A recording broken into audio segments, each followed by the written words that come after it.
Video like जरूर कर लीजिए और ऐसे वीडियो लगातार फ्री में पाने के लिए चैनल को तुरंत सब्सक्राइब कर लीजिए और बेल आइकन को जरूर टैप कर लीजिए ताकि आगे भी सारे वीडियो आपको मिलते रहे। यूट्यूब में फॉलो करते हैं तो प्लीज ये वाला फ्री टेलीग्राम चैनल जरूर ज्वाइन कर लीजिएगा। सारे नोटिफिकेशन सारे अपडेट यहीं पे आते हैं, ध्यान रखिए। नमस्कार साथियों, स्वागत है आप सभी का स्टडी फॉर सिविल सर्विसेज में। ये क्लास है हमारी आरओ बीओ और पीसीएस परीक्षा के प्रैक्टिस सेट की। अगर आप तैयारी कर रहे हैं पीसीएस बीओ या आरओ के लिए या वनडे एग्जाम्स में भी अगर आप तैयारी कर रहे हो तो इस सीरीज को पूरा देखिए। यहाँ से आपको पेपर में सवाल मिलेंगे ही मिलेंगे, क्योंकि ये सवाल बहुत ही इंपॉर्टेंट है, प्रीवियस ईयर क्वेश्चंस के हैं और यहाँ से पेपर में आने के चांस सबसे ज़्यादा है। ठीक है, तो चलिए जल्दी से शुरू करते हैं सीरीज को। देखो भाई, लास्ट क्लास में हमने प्रश्न नंबर 261 तक, लास्ट क्लास में हमने प्रश्न 250 तक देख लिया था। अभी हम 251 से प्रारंभ इसको करेंगे। ठीक है, चलिए 251 प्रश्न आपके सामने मैं यहां दिखाता हूं। देखो भाई, प्रश्न नंबर 251, सही मिलान करना है। आपको बताना है कि इनमें से कौन सा क्षेत्र जो है किस चीज के लिए प्रसिद्ध है। चलिए,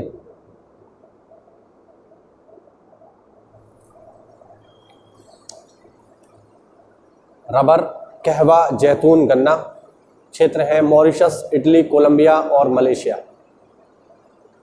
ये आपको बताना है।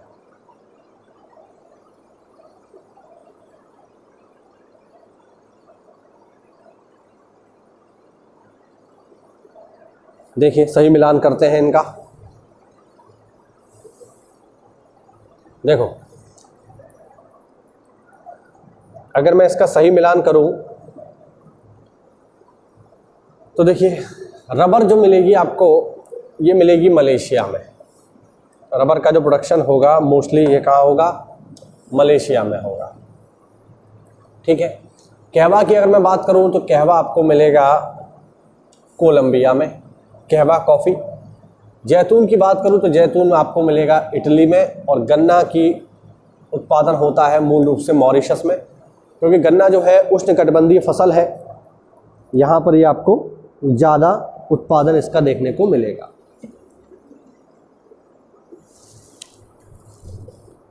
ठीक है, चलिए अगले प्रश्न की ओर बढ़ते हैं। निम्नलिखित में से किस द्वीप युग्म को 10 डिग्री चैनल अलग करता है। 10 डिग्री चैनल किस किस के बीच में है, ये आपको बताना है। 10 डिग्री चैनल, ऑप्शन है लक्षद्वीप और मिनिकॉय,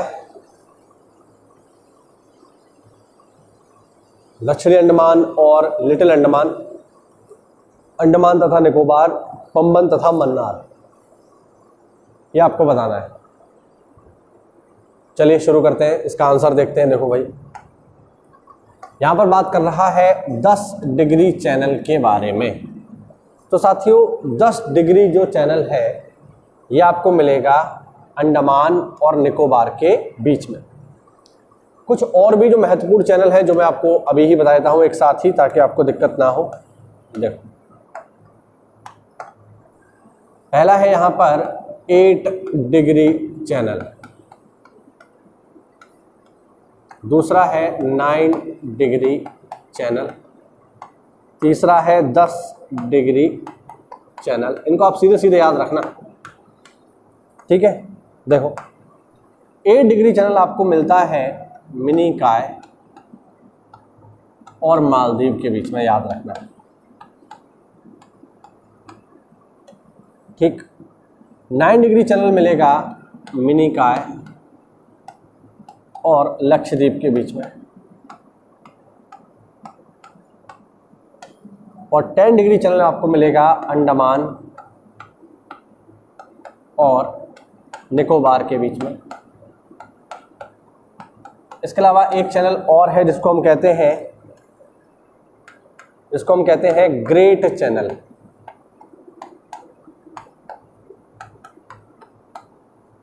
ये आपको मिलेगा अंडमान निकोबार और इंडोनेशिया के बीच में। तो ये आपको कुछ अन्य चैनल भी याद रखने हैं जो पेपर में पूछे जाते हैं, इनको याद रखिएगा, महत्वपूर्ण है। यहाँ से एग्जाम में सवाल आपको मिलते हैं, आते हैं यहाँ से सवाल। ठीक है, चलिए बढ़ते हैं अगले प्रश्न की ओर।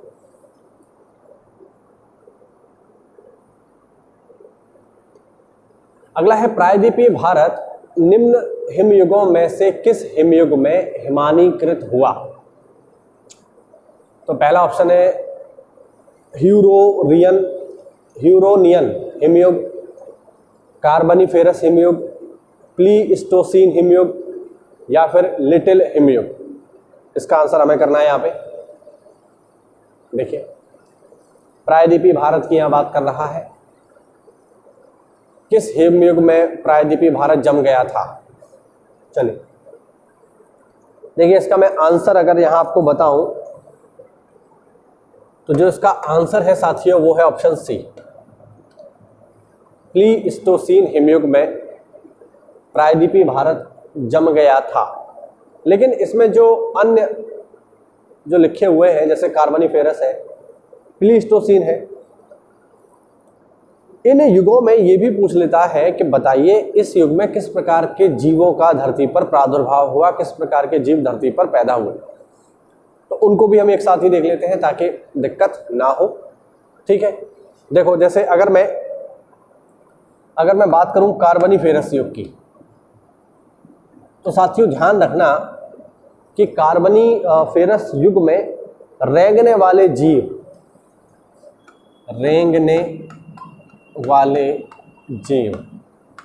या फिर रीढ़ की हड्डी वाले जीव, इन जीवों का जन्म हुआ कार्बनिफेरस युग में।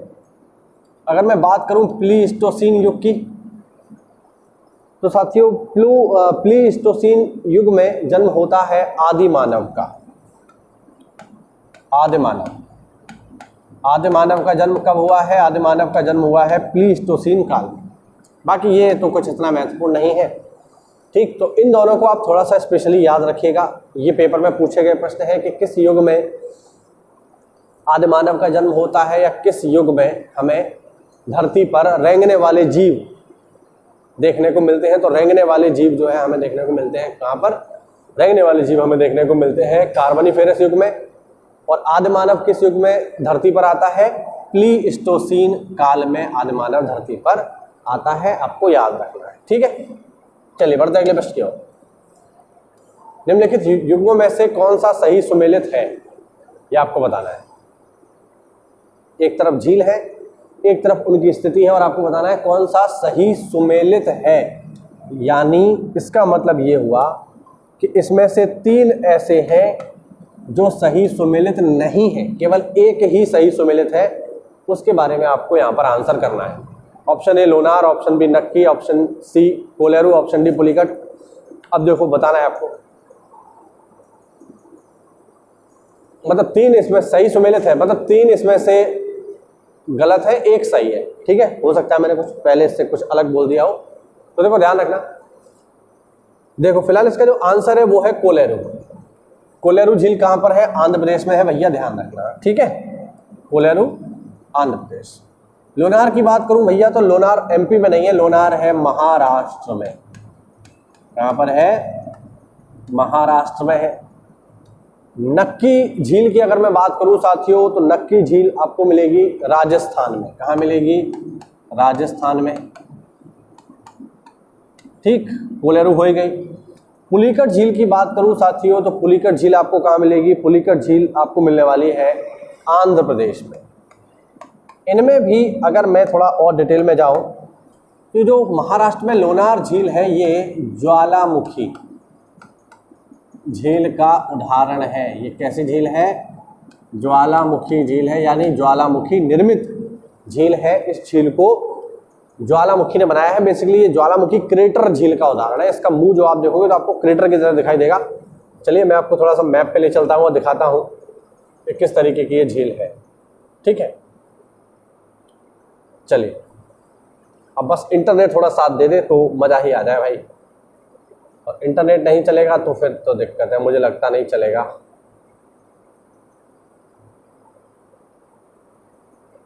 चलिए देखते हैं ऑनलाइन है कि ऑफलाइन है हमारा इंटरनेट।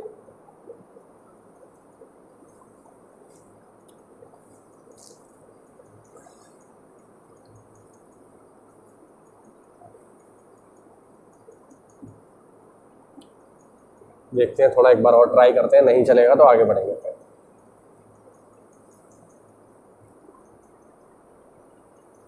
चलिए ओके, तो मैं आपको ले चलता हूँ सीधे लोनार लेक पे। लोनार लेक, चलिए महाराष्ट्र में चलते हैं हम लोग सीधे लोनार लेक।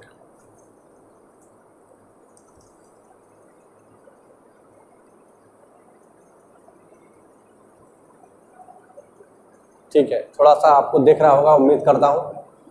ये जो लेक आप देख रहे हो मैप पर, ये जो लेक है ये है लोनार, और ये जो लेक है साथियों ये निर्मित है ज्वालामुखी क्रिया के द्वारा, या बेसिकली एक ज्वालामुखी लेक का उदाहरण है। अगर मैं थोड़ा से जूम आउट करूंगा तो ये आपको प्रॉपर दिखाई भी यहाँ पर दे जाएगी। ठीक है, ओके। अगर मैं थोड़ा सा यहाँ पे जूम करूंगा तो देखो ये पूरा जो है आपको यहाँ पर दिखाई देगी। तो ये काफ़ी शानदार है, और ये जो झील है साथियों ये निर्मित है ज्वालामुखी क्रिया के द्वारा, या बेसिकली एक जो है क्रेटर झील का यहाँ पर जो है एग्जाम्पल है। ठीक, लोनार। ठीक, ये पता नहीं फोटो कहाँ से आ रहे हैं, इनकी मैं सेटिंग करके इनको हटा दूंगा। ठीक है, फिलहाल यहाँ पर आप देख सकते हो ये है लोनार झील। सही है भाइयों, तो याद रखना इंपॉर्टेंट है, पेपर में पूछी जा चुकी है। आगे बढ़ते हैं। भारत में कौन सा राज्य कॉफी का सर्वाधिक उत्पादन कर रहा है? ठीक है, कॉफी की बात करेंगे अगर हम तो कॉफी में अगर हम बात करें तो कॉफी में सर्वाधिक, चूंकि सबसे ज्यादा पूछ रहा है, तो कॉफी का सर्वाधिक उत्पादन कर रहा है साथियों कर्नाटक।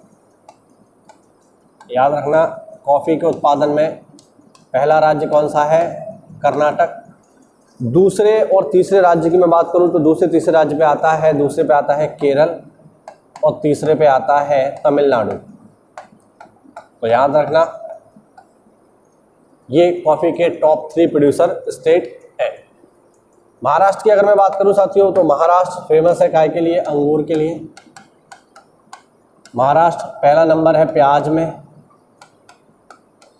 महाराष्ट्र का पहला नंबर आता है काजू में। ठीक, इन सब में महाराष्ट्र का पहला स्थान है। एक तरफ कोयला दिया हुआ है, एक तरफ क्षेत्र दिया हुआ है, और आपको सही मिलान करना है। कर लोगे, कोई दिक्कत वाली बात इसमें नहीं है। पहले भी हम देख चुके हैं, कोई नई चीज नहीं है। सवाल मेरे हिसाब से रिपीटेड है। देखो, ए का होगा इसमें झारखंड, कर्णपुरा कोयला क्षेत्र कहाँ मिलेगा? झारखंड में मिलेगा। सिंगरैनी की अगर मैं बात करूं तो सिंगरैनी आपको मिलेगा आंध्र प्रदेश में, नावेली आपको मिलेगा तमिलनाडु में, और कोरबा मिलेगा छत्तीसगढ़। ये इसका सही मिलान हो गया। याद रखिएगा, इंपॉर्टेंट है, एग्जाम में आ सकता है। ठीक, नावेली लिग्नाइट जो है पेपर में पूछा जाता है। लिग्नाइट का सबसे ज़्यादा प्रोडक्शन कहाँ होता है? तो तमिलनाडु के नावेली में ही होता है, या बेसिकली तमिलनाडु में ही होता है। ये सवाल भी पेपर में पूछा जा चुका है, याद रखिएगा। चलिए आगे बढ़ते हैं। अगला प्रश्न देखिए।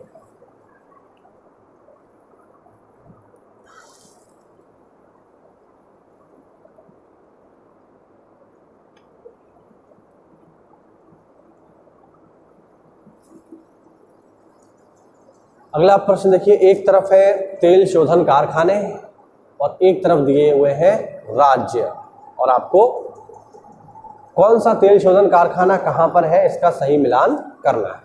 पहला है नुमालीगढ़, दूसरा है तापाका, तीसरा है कोयली, और चौथा है बरौनी। ठीक है, देखो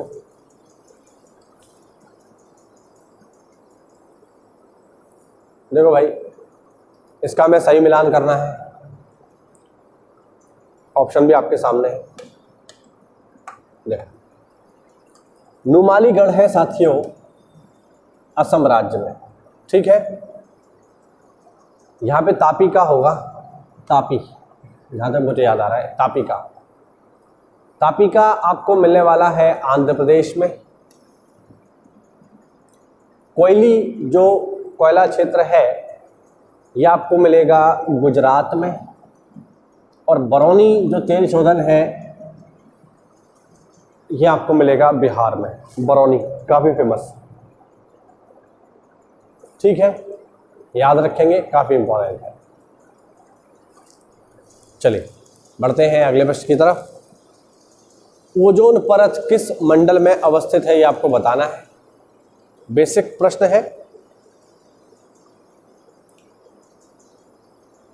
और ज़्यादातर लोग इस सवाल को कर लेंगे, इसमें कोई समस्या किसी को नहीं होनी चाहिए। चलिए देखते हैं। दुनिया जानती है कि जो ओजोन परत है ये आपको मिलने वाली है समताप मंडल में, स्ट्रेटोस्फियर, समताप मंडल। याद रखना, ओजोन परत हमें किससे बचाती है? सूर्य की खतरनाक यूवी रेडिएशन से, यूवी रेस से बचाती है। याद रखेंगे। ओजोन परत को कौन सबसे ज़्यादा नुकसान पहुंचा रहा है भैया? तो ओजोन परत को सर्वाधिक नुकसान पहुंचाती हैं CFCs, यानी क्लोरोफ्लोरोकार्बन्स जो होते हैं वो CFC को सर्वाधिक नुकसान पहुंचाते हैं। CFC का उत्पादन या CFC कहाँ से निकलती है ये भी देख लो। तो भाइयों CFC निकलती है AC से, ठीक है, वायुयान से, ठीक है, AC से निकलती है CFC, फ्रिज से भी निकलती है। तो यहाँ से इस तरीके के ये गैस बाहर आती है। चलिए बढ़ते हैं अगले प्रश्न की ओर। अगला प्रश्न देखेंगे 259। अच्छा सवाल है थोड़ा सा। कथन कारण की फॉर्म में है। देखो, विषुवतरेखीय प्रदेश का पर्यावरण पौधों के लिए अनुकूल है पर मनुष्यों के लिए नहीं। सही है, ये यहाँ पर कह रहा है, ठीक। कारण क्या दे रहा है? विषुवतरेखीय प्रदेशों में औसत वार्षिक तापांतर बहुत कम है। सवाल को अच्छे से पढ़ के तब इसे सॉल्व करना है, वरना ये सवाल होगा नहीं। फिर आप इस सवाल को समझ ही नहीं पाएंगे कि सवाल में क्या करना है हमें। तो अच्छे से दिमाग लगा करके इसको पढ़ना है, तब सॉल्व करना है। देखो,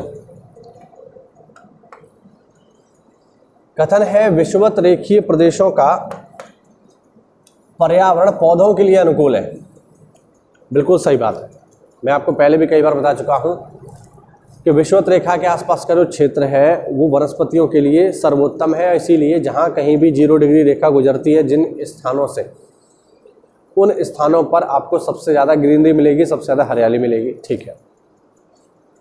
लेकिन मनुष्यों के लिए ये सुइटेबल नहीं है, ऐसा कारण, ऐसा कथन दे रहा है। और कारण ये बता रहा है कि औसत वार्षिक तापांतर बहुत कम है। देखो, तापांतर क्या होता है? तापांतर होता है ताप में अंतर।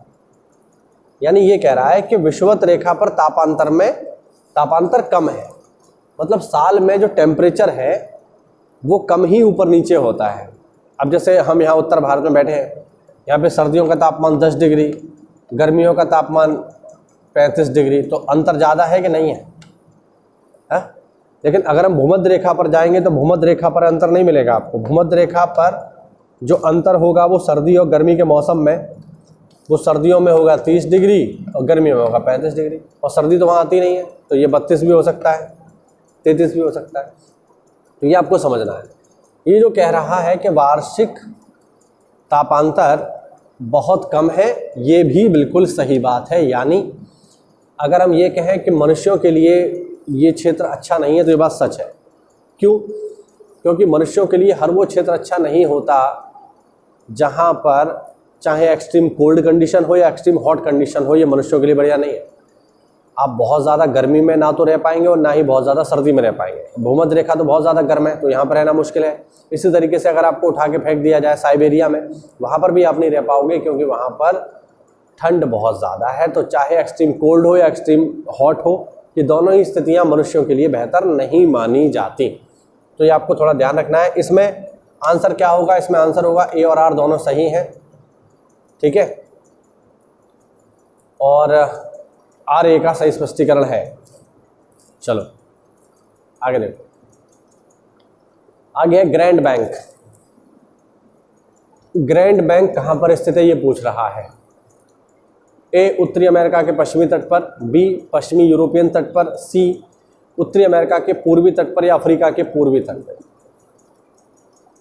ये आपको सीधे सीधे बताना है, ज़्यादा इसमें कुछ है नहीं, डायरेक्टली आंसर हमें करना है। देखो जरा, इसका जो सही जवाब होगा वो होगा ग्रैंड बैंक जो है वो उत्तरी अमेरिका के पूर्वी तट पर है, याद रखना, उत्तरी अमेरिका के पूर्वी तट पर। और ये क्या है? ये एक फिश बैंक है, यानी यहाँ पर बड़ी मात्रा में आपको मछलियाँ मिलती हैं। क्यों? क्योंकि यहाँ पर ठंडी और गर्म जलधाराएं आपस में टकरा जाती हैं। अगला प्रश्न देखिए साथियों, रुकवा झील क्षेत्र जो कि तंजानिया में है, वो किस खनिज के उत्पादन के लिए प्रसिद्ध है, ये आपको बताना है। ऑप्शन ए अभ्रक, ऑप्शन बी कोयला, ऑप्शन सी लौह अयस्क, ऑप्शन डी सोना। इस सीरीज का अंतिम प्रश्न, आपको आंसर करना है इसका। रुकवा झील क्षेत्र, तो यहाँ से आपको दो सवाल तैयार होते हैं। पहला तो रुकवा झील क्षेत्र किधर है, तो तंजानिया में है। और काय के लिए फेमस है रुकवा झील क्षेत्र, तो ध्यान रखना कोयले के लिए फेमस है। ऑप्शन बी इसका बिल्कुल करेक्ट।